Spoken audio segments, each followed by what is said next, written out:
नमस्कार मित्र, आज म तपाईलाई घरमै बसेर कसरी फेसलाई राम्रो बनाउन सकिन्छ, अनुहारलाई चम्किलो बनाउन सकिन्छ यसको बारेमा जानकारी दिन गइरहेको छु। तपाईले यस च्यानललाई सब्स्क्राइब गर्नुभएको छैन भने सब्स्क्राइब गरिहाल्नुहोस् र छेउमा रहेको बेलला पनि दबाउनुहोस्। आदरणीय मित्र, अनुहार चम्काउन मानिसले निकै रकम खर्च गर्छन्। ब्युटी पार्लर, चिकित्सा लगायतका ठाउँमा धाउँदा पनि अनुहारमा चमक आउँदैन। तर कतिपय यस्ता सामग्रीहरू प्रयोग गरेपछि मानिसका छालामा प्रतिकूल असर पर्ने गरेका छन्। तर साइड इफेक्ट नहुने गरी घरैमा पनि सौन्दर्यको विभिन्न तरिकाहरू अपनाउन सकिन्छ, जसले अनुहार चम्काउन मद्दत गर्दछ। 1 चम्चा मह अनुहारमा लगाउने, यसमा 4-5 थोपा कागतीको रस मिलाउन सकिन्छ। 15 मिनेटमा अनुहार पखाल्दा चमक आउँछ।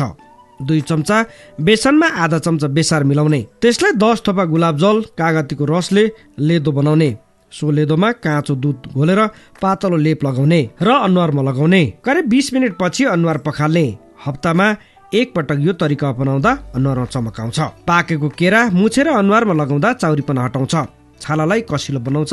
डार्क सर्कल हटाउन आँखाको वरिपरि काँचो आलुको टुक्राले हल्का मसाज गर्ने। अनुहारमा चाया पनि आएको छ भने काँक्रोको रसले मसाज गर्दा चाया कम हुन्छ। काँचो दुधले अनुहारलाई मालिस गर्दा मरेको छाला हटाउँछ।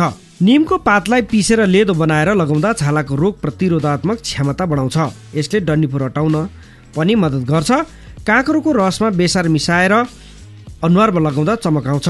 एभोकाडोको लेप बनाई 15 मिनेट लगाउँदा अनुहार सफा र चम्किलो बनाउँछ। अनुहारमा घिउ कुमारीको रसले मालिस गर्दा अनुहारमा चमक आउँछ र चाउरीपना पनि हराउँछ।